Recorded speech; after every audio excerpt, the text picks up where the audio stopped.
잘 지내셨어요? 예. 우리 샘물교회는 저와는 인연이 저 개인적으로 참 많아요. 제가 교회 개척을 앞두고 교회를 잘하고 계시는 목사님께서 교회가 뭔지, 어떻게 교회를 개척할 수 있는지 세미나를 하실 때 우리 정기정 목사님이 오셔서 강사로 섬겨 주셨습니다. 그리고 그 교회에서 같이 세미나를 하면서 야, 저렇게 훌륭한 목사님이 있구나. 하나님께서 쓰시는 사람들을 만난다는 것, 하나님께서 쓰시는 공동체와 함께 교제한다는 것은 굉장히 큰 기쁨이요 특권인데, 하나님께서 그런 특권을 저에게 주셔서 정기정 목사님과 또 여러 성도님들을 함께 대하고 또 교제할 수 있어서 얼마나 감사한지 모르겠어요. 사실은 창립 예배, 축하 예배 한 게 엊그제 같은데 벌써 3년, 지난 주에 3주년 그 감사 예배를 드렸다고. 저희 교회는 창립한 지 이제 4년 반이 돼가는 그런 교회입니다. 교회 하나님께서 우리에게 주신 약속인데, 왜 교회가 하나님께서 우리에게 주신 약속이냐 생각해 보면, 정말 교회가 아니면, 그리스도의 몸된 교회가 아니면 예수 그리스도를 믿는 저와 여러분들이 개인으로서 이 땅에서 살아간다는 것이 불가능하기 때문에 하나님을 그리스도여 주시라고 고백하는 사람들이 함께 모여 공동체를 이루고 하나님을 믿고 섬기고 따르라고 저희들을 불러주신 것이 아닌가 생각할 때마다 참 감사가 됩니다. 여러분, 저는 새생명 비전교회라고 강준민 목사님 교회에서 청년부 사역을 하고 있었습니다. 그때에 좀 큰 교회에서 그런 사역들을 하고 있으면 일반적으로는 청빙이 들어옵니다. 그래서 나도 어느 정도 사이즈가 되는 교회나 이런 교회에서 청빙을 하겠지, 암만 기다려도 청빙이 없는 거예요. 지금 이러시면 안 됩니다. 나이는 점점 이제 먹어가고 담임 목사가 되어야 될 것 같은데, 그런데 강 목사님과 같이 사역을 하면서 한 6년 정도가 흘렀는데, 제가 목회 비서였습니다. 그래서 아침에 새벽기도 끝나면 목사님 모시고 같이 목사님 방에서 식사하면서 교제하고 목사님 섬겨드리는 일을 했는데, 목사님께서 갑자기 식사하신 도중에 변 목사도 개척해야지 그런 말씀을 하시는 거예요. 그래서 먹다가 내가 뭐 잘못한 일이 있나, 왜 갑자기 개척을 하라 그러실까 막 얘기하시다가 목사님께서 지금 당장 말고 한 1, 2년 있다가 2, 3년 있다가 청년들하고 마음 맞는 사람들하고 같이 교회를 개척해라. 사실 저희 어머니 아버님이 목사님이셨고 또 선교단체를 만드셔서 선교사를 파송하는 일을 하셨기 때문에 교회는 제가 나면서부터 속해 있던 공동체 같은. 그런데 여러분 그거 아세요? 처음부터 너무 익숙해져 있고 거기에 젖어 있으면 교회가 뭐고 교회의 본질이 무엇인지를 생각하지를 못해요. 그냥 거기서 자라는 거죠.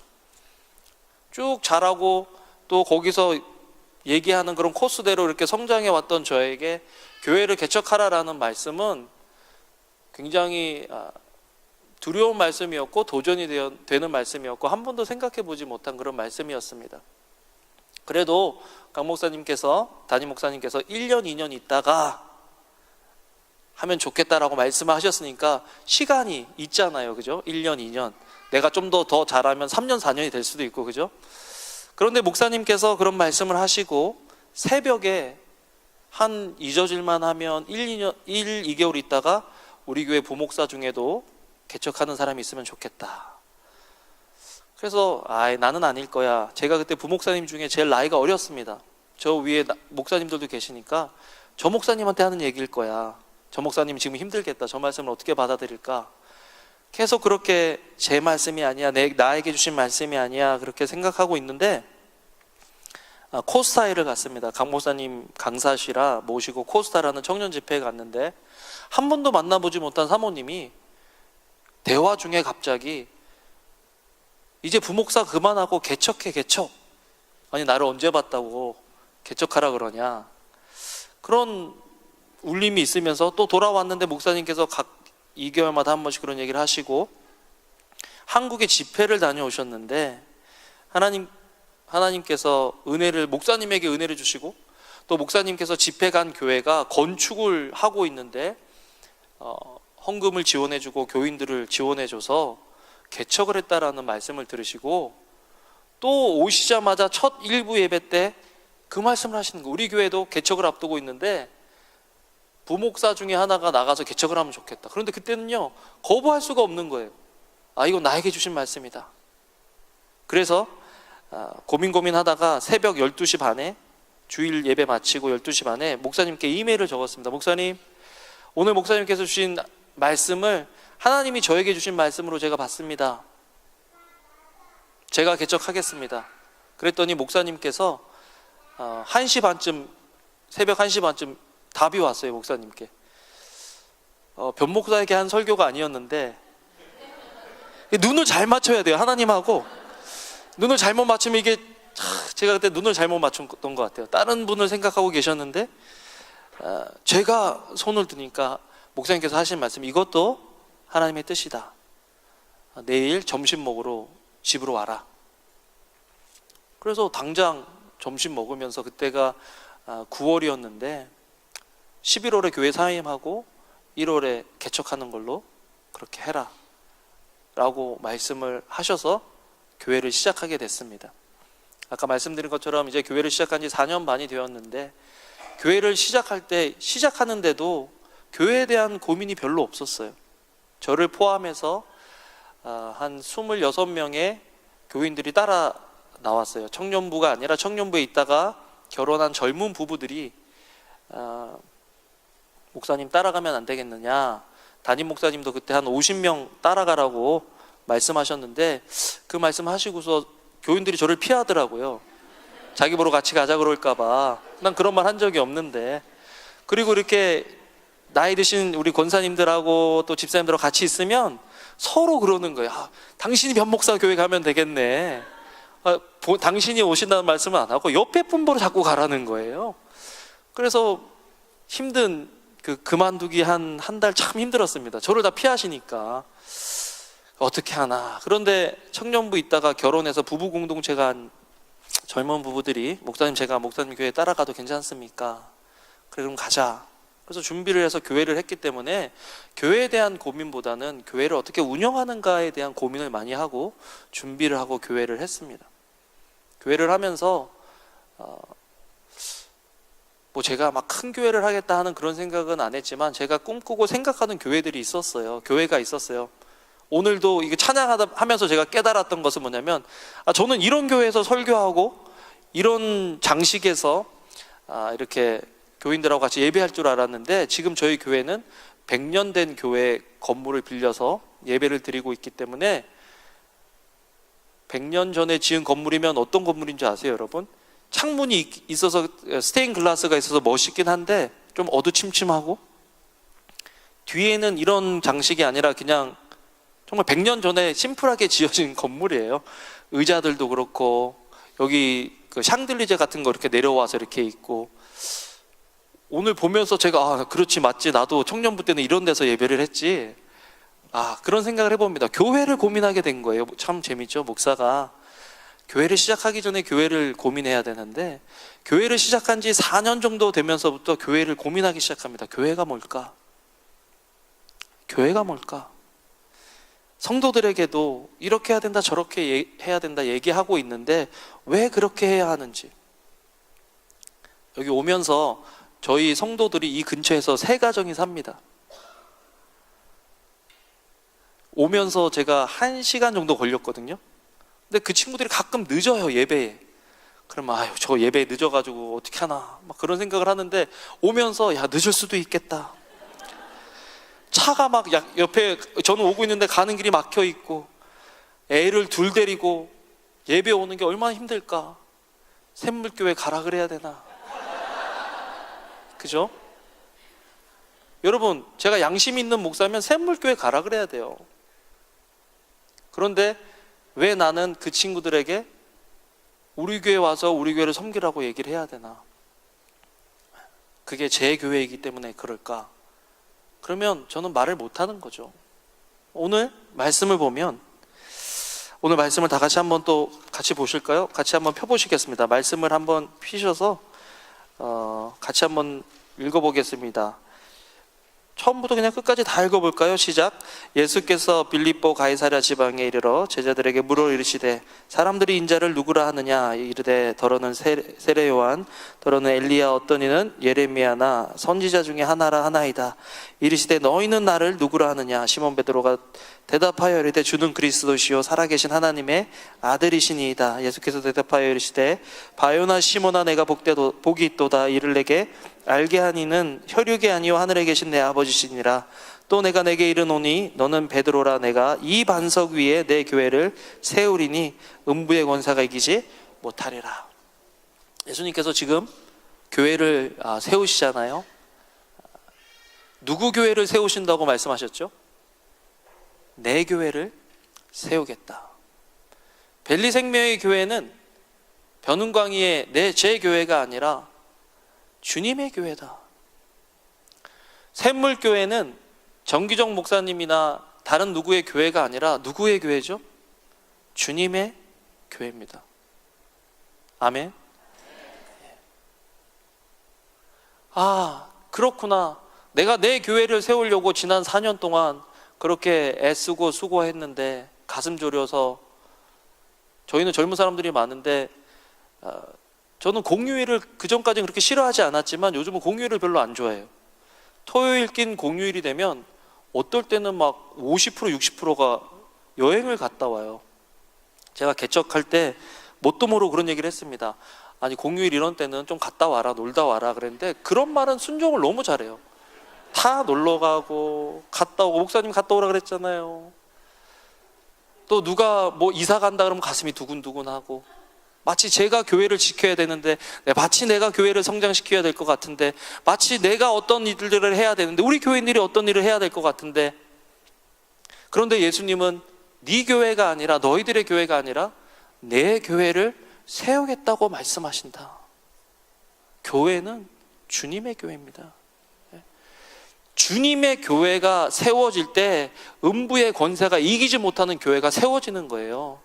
우리가 아무리 노력하고 우리가 아무리 애를 써도 우리가 세우는 집, 우리가 세우는 교회는 무너질 수밖에 없는 거죠. 하나님께서 집을 세우지 아니하시면 세우는 자의 수고가 헛되고, 하나님께서 성을 지키지 아니하시면 파수꾼의 경성함이 허사다라고 말씀하셨는데, 교회도 마찬가지라는 거죠. 지금 샘물교회가 과테말라로 단기 선교 여행을 갔습니다. 그죠? 누구의 교회를 세우러 가는 겁니까? 주님의 교회. 그러면 기타 좀 없어지고 비행기 스케줄 좀 이상하게 돼도 음부의 권세가 어떻게 돼요? 이기지 못한다. 아멘? 과테말라에서 하나님께서 하나님의 교회를 세우시는 일에 우리 샘물교회와 교인들을 사용하실 줄로 믿습니다. 우리는 그냥 이 말씀 가지고 주님께 나서 기도하는 거예요. 주님 말씀하셨잖아요. 음부의 권세가 이기지 못한다고 말씀하셨잖아요. 우리보다 더 큰 어떤 세력이 우리를 방해하는 것 같아도 그들보다 더 큰 세력, 그들보다 더 큰 능력을 갖고 계신 하나님께서 우리를 지키시고 끝까지 승리하도록 인도하실 줄로 믿습니다. 그렇게 고백할 때 하나님께서 역사하시는 것들을 보고 와서 간증을 하는 거죠. 우리가 아니라 하나님이 하셨다. 하나님이 하나님의 교회를 세우시는데 우리를 사용하시고 샘물교회를 사용하신다라고 간증할 수 있는 거예요. 제가 처음에 교회를 개척하는데 아까 우리 집사님께서 말씀하시면서 우리 샘물교회는 정기정 목사님에게 가서 복음을 전하라 라는 그런 사명으로 불러주셨다고 그랬잖아요. 세우셨다고 하셨잖아요. 하나님, 저도 그런 멋있는 말씀을 좀 주십시오, 약속을 좀 주십시오라고 기도했습니다. 하나님께. 그랬더니 하나님께서 성경을 쭉 읽는 가운데 주시는 말씀이, 너희는 가만히 있어 내가 하나님 됨을 알지어다. 교회를 해야 되나요? 말아야 되나요? 주님, 아니 세상을 변화시켜라, 한 영혼을 주님 품으로, 한 민족을 주님께로, 세상을 주님께로, 이런 거 좋잖아요. 너희는 가만히 있어 하나님 됨을 알지. 저희가 한 달 동안 교회 시작하기 전에 저희 준비 찬양이 뭐였냐면, 너희는 가만히 있어 주가 하나님 됨 알지어다, 그거 주셨어요. 교회를 하면서 순간순간마다 제가 너무 하는 게 없어서 하나님한테 기도했습니다. 하나님, Do you need my help? 뭐 좀 도와드릴 거 없어요? Is there anything that I can help you? 하나님 제가 좀 도와드리면 안 될까요? 가만히 있어라. 가만히 있어라. 그럼 저는 뭐 합니까? 넌 내 옆에 있어. 넌 내 옆에서 내가 하는 것들을 지켜봐. 내 교회를 세울 거야. 네가 세우는 게 아니야. 여러분, 제가 세우면은 나중에 할 말이 많겠죠. 내가 이렇게 했다. 내가 이렇게 헌신했다. 우리가 그렇게 했어. 우리가 그렇게 헌신했어. 개척교회 멤버들은 조심해야 돼요. 내가 했어. 내가 애썼어. 내가 노력했어. 내가 헌신했어. 우리가 그랬어. 너는 이제 들어와갖고 어디서 큰 소리야. 우리 교회에 있는 교인들은요, 맨날 그랬어요. 제가 하나님이 가만히 있으라니까 우리 가만히 있자. 그런 말은 순종을 잘해요. 계속 가만히 있어요. 지금까지 가만히 있어요. 할 말이 없어요. 목사님들, 사실은 제가 온다고 할 수 있었던 이유 중에 하나는 하는 게 없어서 그래요. 하는 게 없어서 제가 하겠습니다 목사님, 땡큐, 그러고 와서 한 거예요. 이거라도 하고 싶어서. 그런데 교회를 하면 할수록 교회는 하나님이 세우신다. 아멘. 네. 얼마나 감사한지 몰라요. 저는 정말 이거 제가 한다 그랬으면 벌써 저는 지쳐서 아마 나가 떨어졌을 겁니다. 그런데 이렇게 하려고 하면 네가 한 게 뭐 있는데 자꾸 힘들다 그러니, 아 그렇죠 주님, 죄송합니다. 제가 한 게 없는데. 그렇다면 교회를 이루고 있는 구성, 사실은 오늘 참 재밌는 거는요, 오늘 말씀하시고 있는 교회는 교회를 성경에서 말할 때 한 두 가지 정도의 교회를 이야기합니다. 하나는 우주적 교회, 뭐냐면 그리스도가 머리 대신 그리스도의 몸 된 교회. 그래서 이것은 믿는 성도들로, 신도들로 이루어진 보편적인 우주적인 교회를 이야기합니다. 우주적인 교회의 특징은 형태가 없어요. 볼 수 있는 것들이 아닙니다. 그리고 우주적인 교회는 그리스도가 몸된 교회이기 때문에 항상 풍성하고 항상 승리하는 교회입니다. 그게 우주적 교회입니다. 예수님께서 그 고백 위에, 그 반석 위에 내 교회를 세우리니 할 때 그 교회는 이상적인 승리한 교회입니다. 그런데 이런 교회를 찾으면 이 땅에는 그런 교회가 없어요. 그런데 주님께서 말씀하실 때 이 교회를 세우리라 하는 이 말씀, 우리가 바라볼 수 있는 이상적인 그 교회를 말씀하시면서 예수 그리스도를 그리스도와 주로 시인한 사람들에게 지역교회를 세우도록 하시는데, 그것이 샘물교회고 그것이 벨리생명의 교회고, 그것들이 우리가 눈에 볼 수 있는 이런 로컬에 있는 교회들이 그런 교회들이라는 거죠. 요즘 저는 하나님을 기쁘시게 하는 교회가 되자라는 그런 주제로 사도행전을 가지고 설교를 하고 있는데, 정말 사도행전에 나타나는 그 초대교회의 그 교회의 모습이 예수님께서 우리에게 약속하신 그 약속과 굉장히 닮아 있다면 우리도 초대교회로 돌아가면 좋겠다라고 그런 생각을 했었습니다. 그런데 요즘 책을 읽다가 초대교회에 관련된 책을 읽으니까 초대교회는 순교가 보통 일반이었대요. 일상이었대요. 초대교회 같은 교회가 되려면 순교자들이 막 나와야 되는 거예요. 그래도 감사해야 되는 거죠. 끌려가서 채찍을 맞고 끌려가서 매를 맞아도 기뻐하면서 하나님께서 이 일들을 감당할 수 있도록 우리를 부르셨다라고 기뻐하는 교회가 돼야 되는데, 과연 그런 고난과 그런 아픔과 그런 협박을 내가 감수하고서라도 초대교회 같이 되고 싶은 마음이, 그런 갈망이 나에게 있느냐, 우리 교회에 있느냐라고 생각할 때 답이 잘 안 나오는 거죠. 교회가 뭐죠, 여러분? 지난주에 중국에서 한 선교사님이 오셨는데 북한을 바로 앞에 두고 두만강을 사이에 두고 교회가 있어요. 그래서 두만강 북한 쪽에서 이 교회가 보인대요. 그런데 이 교회에 십자가가 있는데 북한에선 예배를 드릴 수가 없으니까 예수 그리스도를 믿는 그 사람들이요, 50리를 걸어온대요. 50리를 걸어와서 강 저편에 있는 교회 십자가를 1시간만 2시간을 바라보고 그리고 돌아가서 집에 간대요. 야, 그 얘기를 듣는데 그 사람들에게 있어서 교회는 뭘까? 교회가 뭘 해주는 게 있습니까? 십자가 하나 땡그란 게 걸어놓은 우리 교회도 아닌 그 교회의 십자가를 바라보며 예수 그리스도를 갈망하며 예수 그리스도의 복음과 예수 그리스도의 피 묻은 십자가를 갈망하며 그 자리에 1시간 반, 2시간은 서 있다가 다시 20km를 걸어가는 그 사람들에게 교회는 뭘까? 우리에게 교회는 뭡니까? 우리에게 교회는 뭡니까? 예수 그리스도가 물어봅니다. 너희는 나를 누구라 하느냐?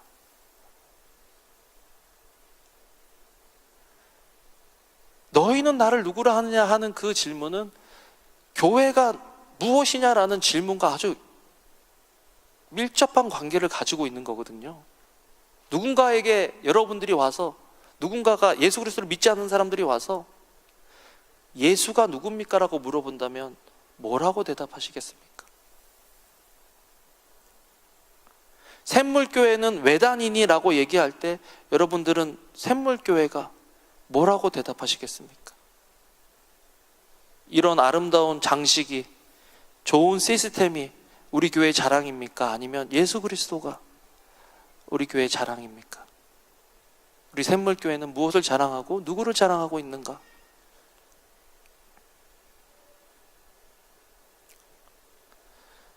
예수님께서 먼저 사람들이 나를 누구라 하느냐라고 물어봅니다. 그거는 정보예요, 정보. 당시에 예수님께서 떠오르는 신성이었기 때문에 사람들이 예수님이 가시는 곳마다 쫓아다녔어요. 기적을 베푸시고 말씀을 하는데 뭐 이전까지 이야기했던 사람과는 비교도 안 되게 말씀을 너무 잘하시는 거예요.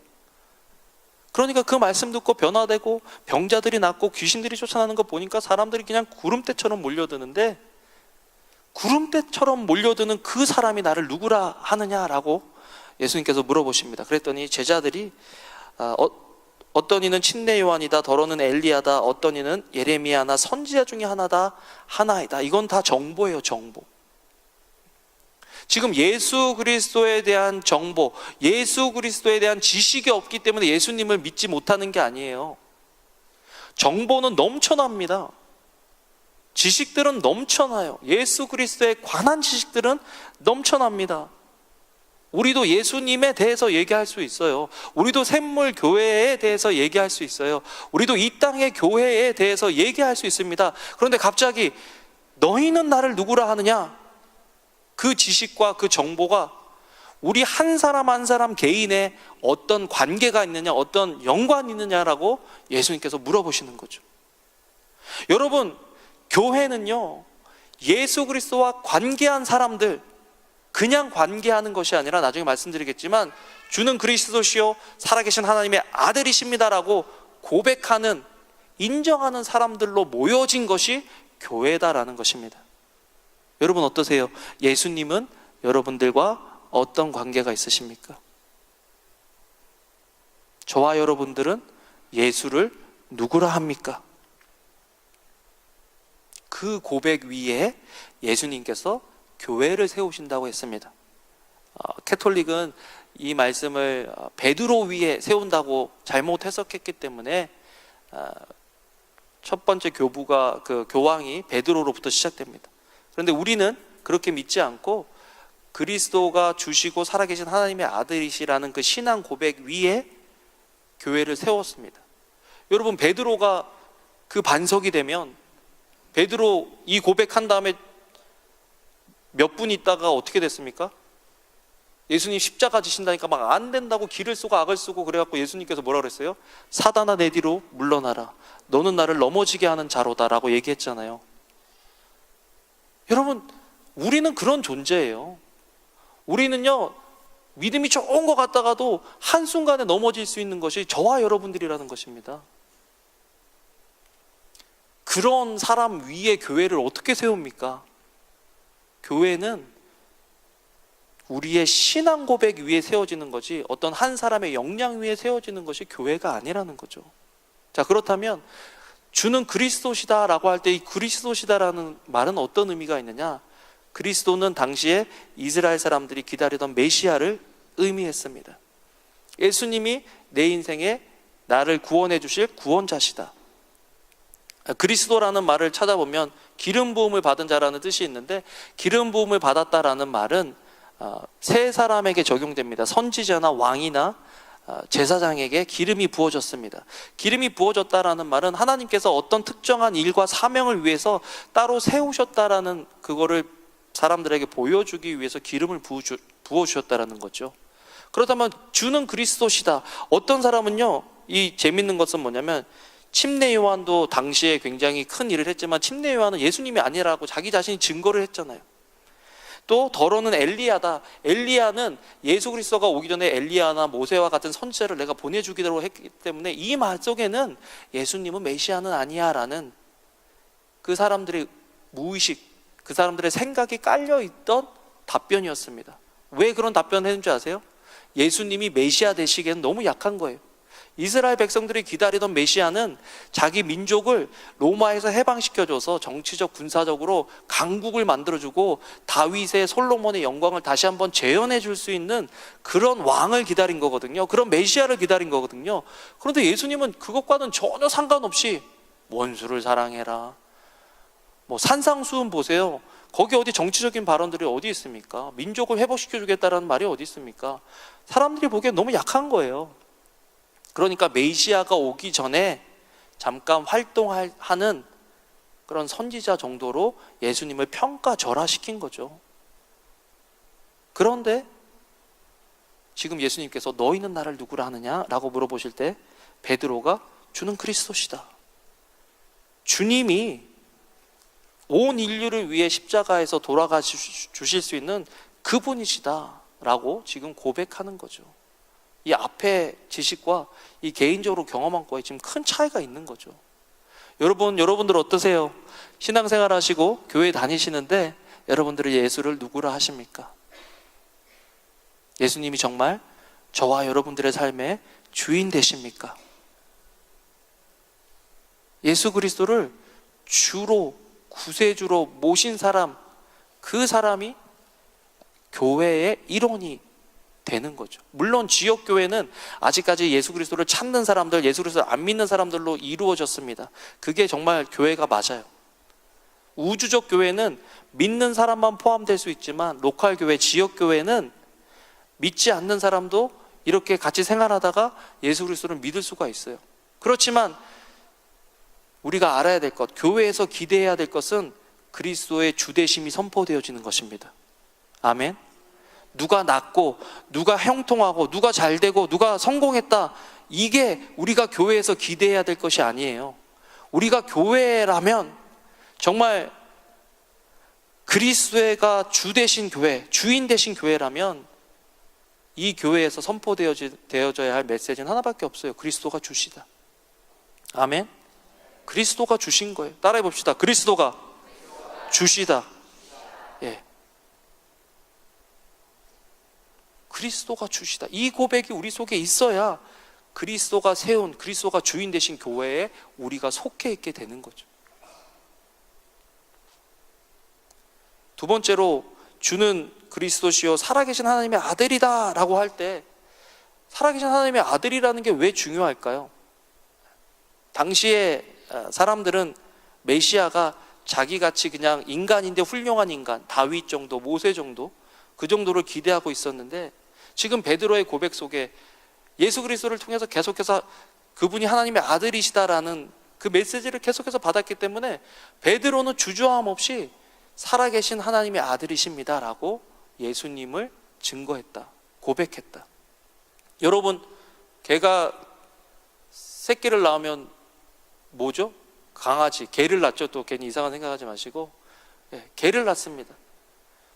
생선이 알을 낳으면 뭐가 되죠? 그게 생선이 돼요. 사람이 자식을 낳으면 뭐가 되죠? 사람이 돼요. 여기서 예수님이 살아계신 하나님의 아들이라 할 때 그 아들은 그냥 부자 관계가 형성되는 그게 아니라 신인, 하나님이신 하나님의 아들이기 때문에 예수님도 뭐라는 거예요? 하나님이시다라는 거죠. 그 사실을 믿기가 쉬울까요? 어려울까요? 그 사실을 고백하기가 쉬울까요? 어려울까요? 어렵습니다. 근데 지금 베드로가 그 고백을 하는 거예요. 여러분, 우리가 교회의 일원이 되고 교회의 신앙생활을 하기 위해서는 두 가지 고백이 필요합니다. 하나는 그리스도가 주시다. 두 번째는 그 주님이 하나님이시다.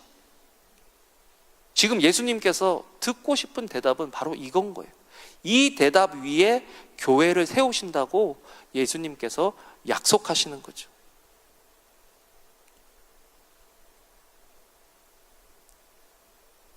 그런데 예수님께서 말씀하실 때 이 교회를 세우신다라고 하는 이 교회의 뜻은 뭐냐? 우리나라 말은 그냥 교회를 해서 가르침을 받는 곳, 그게 교회예요. 우리나라 교회의 뜻이 처음에. 그런데 이제 미국에서 church라고 그러잖아요. church의 뜻은 주님의 것, 주님의 것인 어떤 장소, 모임, 그거를 church라 그럽니다. 근데 이 말이 에클레시아, 에크랑 클레시아라는 말이 합성이 돼서 에클레시아라는 단어를 교회로 사용하는데, 이 처음에 에크라는 것은 아우로 모못으로부터, 그 다음에 클레시아는 콜링, 불러줬다.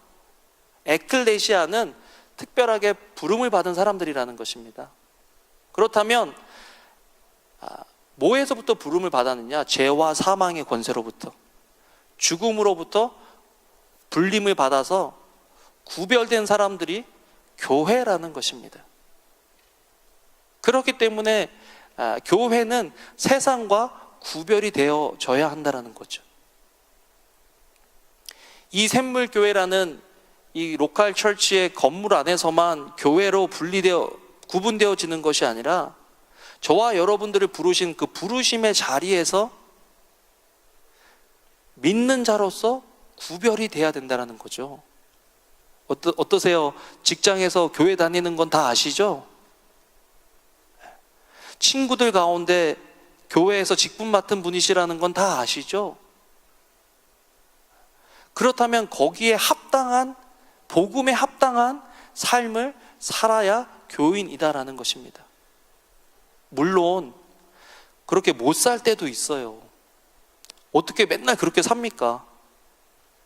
저도 안 들켜서 이 자리에 있는 거지, 들켰으면 어떻게 될지 몰라요. 저와 여러분들 다 그런 사람들 아닙니까?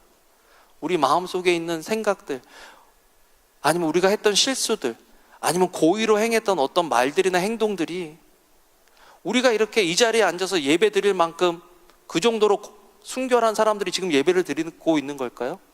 아닙니다. 주님의 은혜로, 주님이 거기서 우리를 부르셨기 때문에 우리가 여기서 예배를 드릴 수 있는 거예요. 우리가 자격이 있어서 이 자리에 있는 것이 아니라, 우리가 노력해서 이 자리에 있는 것이 아니라, 주님이 부르셨기 때문에 이 자리에 있는 거 믿으시길 바랍니다. 그게 은혜라는 거예요. 저는 요즘 목사인데요, 주님이 부르셨기 때문에 교회 간다고 하니까 너무 좋은 거예요. 그 전에는 설교하러 가야지, 오늘은 누가 왔나, 누가 안 올까, 별의별 생각이 많아요. 복잡합니다. 그런데 이 설교를 준비하면서 부름을 받았다. 야, 은광아, 너도 목사이기 전에 내가 너 불러서 너 이 자리에 있는 거야. 여러분, 만약에 빌 게이츠나 요즘 워렌 버핏 같은 사람들이 저만 불렀다고 생각해 보세요. 영광스럽습니까? 아니면 나밖에 없어, 이렇게 생각할까요? 영광스러운 일입니다. 그런데 사람들이 나만 부르는 줄 알았는데 딱 가면 사람들이 엄청 많이 있어요. 그러면 내가 그렇게 중요한 사람이 아닌가 보다, 이렇게 생각하죠. 저는 요즘 일부 예배 때 그래요. 일부 예배 때요, 어떤 때는 이제 섬기는 사람들이 일부 예배를 하는데 멀리서 오고 못 오고 해갖고 어떨 때는 막 3-4명 이렇게 설교를 할 때가 있어요. 그러면 별의별 생각이 많이 들죠. 내가 3-4명 앞에 두고 설교하려고 설교를 준비했나, 막 별의별 생각. 그런데 그런 생각이 드는 거예요. 은광아, 넌 특별해서 오늘 내가 3명만 불렀어. 너 되게 중요해. 넌 굉장히 중요한 사람이야. 사람이 많으면 너무 잔치라 내가 너도 불렀다. 사람이 많아도 좋고 사람이 몇 명 없어도 좋은 거예요. 왜? 나는 그리스도의 부름에 응답했고 저 사람도 그리스도의 부름에 응답해서 지금 이 자리에 있기 때문에. 여러분, 정말 이 자리는요, 주인 되신 예수님이 부르신 그 부르심에 반응한 사람들이 온 거예요. 옆에 분 보고 그렇게 인사하실까요? 정말 잘하셨습니다. 이 자리에 앉아 있는 것, 여기에 나와서 예배 드리는 것 진짜 잘하신 거예요. 왜? 주님의 부름에 응답했기 때문에. 샘물교회는 가서 복음을 증거하라는 주님의 그 명령에 응답해서 세워진 교회가 샘물교회입니다. 우리 교회는요, 저는 교회를 계속하고 교회에서 있으면서 부목사로 전도사로 있으면서 저는 항상 저는 제 주변에 있는 사람들이 어렵고 힘든 사람들 마음이 동하고 힘들고 어렵다 그러면, 그래서 저는 오지랖이 넓다는 그런 얘기를 많이 들어요. 사람들이 주변에 있는 사람 피곤하게 만드는 거죠. 일은 다 만들고 그 한 일은 누가 뒤처리해요? 우리 교인들이 다 뒤처리해 주잖아요. 맨날 우리가 할게요, 제가 할게요 그러고 뒤처리는 우리 교인들이 다 하고. 얼마나 힘들어요. 그런데 그게 우리의 부르심이라는 거예요. 제가 지지난주에 그렇게 설교했습니다. 이 교회는 주님의 교회입니까? 아니면 변은광이의 교회입니까? 여러분, 혹시 제가 다른 교회로 청빙을 받아서 간다면 여러분들은 벨리 생명의 교회에 계속해서 출석을 할 겁니까? 안 할 겁니까? 물어봤어요. 바꿔서 얘기해 볼까요? 정기정 목사님이 과테말라 가셨는데 거기서 담임 목사로 오라고 청빙이 된 거예요. 뭐 그럴 리는 없겠지만, 그런데 여러분들 만약에 그런 일이 벌어져서 정 목사님 가시면 여러분 계속해서 샘물교회로 출석을 하실 거예요? 아멘이 너무 심각하신데, 지금 그런 일이 일어난 게 아니라 그렇게 되면 어떻게 하실 거냐는 거예요. 여러분들은 정기정 목사님 교회 다니고 계십니까? 주님의 교회를 다니고 계십니까? 주의 교회. 그래서 교인들한테 그랬어요. 만약에 거기에 대한 답이 없으면, 만약 회복이라는 그 부르심 큰 사명으로 나와 여러분들을 불러주셨는데 만약 그 부르심에 대한 자신이 없으면 여러분들은 여기 와서 생고생하는 거다. 저희들은요, 누가 힘들다 그러면 예산에도 책정되어 있지 않은 금액을 막 써요. 작년에는 책정한 예산보다 한 30% 40% 더 썼나 봐요. 근데 교인들한테 그랬어요. 야, 우리가 할 수 있는 일만큼 하는 게 아니라 하나님 수준으로 하나님께서 하시라는 일을 하니까, 비록 예산에 세운 일은 아니지만 하나님께서 예산을 다 차고 넘치도록 채워주셨지 않냐. 헌금이 남았어요. 지금도 전반기에 세운 예산보다 저희가 거의 한 70%를 썼나 봐요. 전체 예산에. 그런데도 헌금이 남아요. 왜 그렇습니까? 하나님이 하라고 하시는 일을 우리가 하니까 그래요. 그것이 마치 뭐 큰 교회를 이루고 하는 건 아니지만 회복에 관련된 일을 하라고 우리를 부르셨기 때문에 우리가 그 일에 집중하고 우리가 그 일에 들여지고 우리가 그 일에 헌신하니까 계속해서 그런 일들이 일어나는 거죠. 샘물교회를 부르신 부르심이 뭐냐는 거죠. 왜 이 라미라다에 샘물교회를 세우셔서 하나님께서 주님의 교회를 세워 가시고 계시냐. 복음 전파하고 영혼 구원하는 일, 그 일을 위해서 지금 담임 목사님이 이 양을 놔두고 과테말라로 가신 거예요. 잃어버린 드라크마, 잃어버린 양, 한 양을 위해서 99마리를 두고 가는 목자의 심정으로 정 목사님이 지금 가신 거예요. 과테말라에서 지금 막 신나게 선교하고 계실까요? 아니면 우리 교회 성도들이 오늘 잘 갔어야 되는데, 예배를 잘 드려야 되는데, 은혜를 받아야 되는데, 그런 생각 하시겠어요? 마음은 여기 있지만 몸은 거기 가는 거예요. 왜? 정 목사님도 부목사거든. 정기정 목사님도 예수님이 담임 목사님이에요. 저도 예수님이 담임 목사님이에요. 담임 목사님이 야 빨리 예배 마치고 설교만 하고 전 광고 안 하고 식사 못 하고 그냥 설교만 마치자마자 바로 왔거든요. 왜 그랬어요? 담임 목사님이 그렇게 하라니까 가야죠. 부목사가 뭐 어떻게 해야 되는 거예요? 근데 그게 교회라는 거예요. 교회. 저는요, 여러분들이 정 목사님을 통해서 주신 그 비전에 함께 받은 분들이라는 걸 믿어요. 아멘. 그렇기 때문에 이 자리에 있는 거예요. 이 교회를 대표해서 과테말라에 선교팀이 가 있는 거지, 사실은 우리 샘물교회가 그 일을 같이 하는 거죠. 뭐 어디 과테말라만 가겠어요? 조금 있으면 뭐 시애틀도 가고 호피도 가고 뭐 내년에는 뭐 장난 아니겠는데, 다 다 가셔야 될 것 같은데, 지금 내년에는 뭐 사인업 하셔가지고 다 선교지로 가셔야 될 것 같은데, 그 부르심을 우리가 인정하지 못하면 이 교회는 굉장히 피곤한 교회가 됩니다. 여러분, 선교원금 하라 그러지, 일 빼고 선교 가라 그러지, 휴가인데 휴가 빼고 선교 가라 그러지. 이거는 그냥 목사님 때문에 가는 게 아니에요. 영혼 구원을 위해서, 선교를 위해서, 부르신 그 부르심에 응답하기 위해서 이 자리에 있는 거죠. 그게 샘물교회라는 것입니다. 그 일을 위해서 샘물교회를 세워가고 계신다라는 거죠. 말씀을 맺겠습니다. 주님의 부르심에 순종하는 여러분들 되시기를 주님의 이름으로 축원합니다. 그때 제일 행복해요. 교회가요, 어려울 수 있죠. 교회가요, 공격받을 수 있습니다. 외부에서 내부에서 공격받을 수 있어요. 그런데 우리를 부르신 그 사명이요, 우리보다 더 크다는 걸 알 때 이 모든 것들을 견디고 극복하고 우리가 나갈 수 있는 거예요. 나는 우리 생물교회가 그런 교회 되면 좋겠어요. 제가요, 사실은 부럽지는 않아요. 저도 제 교회를 너무 사랑하고 좋아합니다.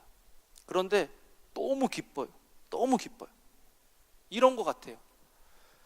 내 손이, 내 발이, 만약에 내 손이 피아노를 잘 쳐서 콩쿠르를 입상해서 피아노를 받았어요. 그럼 온몸이 기쁘겠어요? 안 기쁘겠어요? 온몸이 기쁘죠. 온몸이 영광을 받는 거예요. 그런데 라미라다의 샘물교회를 하나님께서 세우셔서 이 교회가 이렇게 잘 되고 이 교회가 이렇게 부흥하고 성장하는 것들을 보니까요, 막 옆에서 기뻐요. 와, 하나님, 그리스도의 몸된 교회, 정말 주님이 세우신 교회가, 정말 다른 데는 다 교회가 어렵다고 하는데 여기는 말씀이 살아있고 복음이 증거되고 선교하는 이 교회 보니까 주님 너무 기쁩니다. 막 기쁜 거예요. 여러분 속에도 그런 기쁨이 충만하시길 주님의 이름으로 축원합니다. 아멘. 사실은 제가 언제까지 설교를 하라고 말을 못 들어가지고 이거를 지금 끝내도 되는지 아니면 좀 더 해야 되는지. 보통 정 목사님은 설교를 좀 가끔 이렇게 보는데 설교 시간이 좀 긴 것 같던데 안 그런가요? 네. 저는 여기서 맺을게. 잠깐 눈 감아 보실까요? 신앙생활을 막 오래 하다가 열심히 하다가 보면 주가 그리스도시다, 그리스도가 주시다라는 것을 잊어버릴 때가 있어요. 그래서 내가 주가 돼서 내가 하고 싶은 대로, 내 경험과 내 생각대로, 우리 생각과 우리 경험대로 막 일들을 할 때가 있는데요, 오늘 다시 한번 그 초점들을, 채널들을 맞췄으면 좋겠어요. 주가 그리스도냐, 너희는 나를 누구라 하느냐 하는 그런 주님의 음성에 우리 응답하면 좋겠습니다. 잠깐 1분 정도 정말 내 가정에, 정말 내 삶에, 정말 내가 하고 있는 사역 가운데 그리스도가 주시냐, 그리스도가 줍니다라고 고백한다면 내 삶은 어떻게 바뀌어져야 하는지.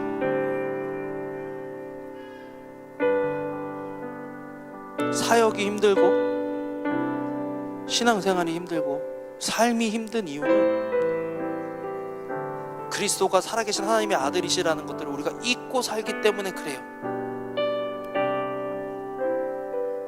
여러분, 잘난 아버지 둔 아들만 봐도요, 자녀들만 봐도요, 떵떵거리며 살고 자신감으로 삽니다. 하나님이 우리 아버지신데 왜 내 삶 속에 이 세상을 향하여, 문제들을 향하여 떳떳함과 담대함이 없느냐? 주는 그리스도시요 살아계신 하나님의 아들이십니다. 고백하며 우리 속에 있느냐? 여러분, 신앙생활을 오래 하고 교회 오래 다니셨어도 아직까지 예수 그리스도를 주와 구세주로 영접해 본 경험이 없다면 이 시간 마음의 문을 열고, 주님이 내 인생의 주인이십니다, 구원자십니다, 나를 구원하여 주시옵소서, 나의 삶을 주관하여 주시옵소서, 주님 저는 죄인입니다 인정하시는 일들이 오늘 있기를 소원합니다.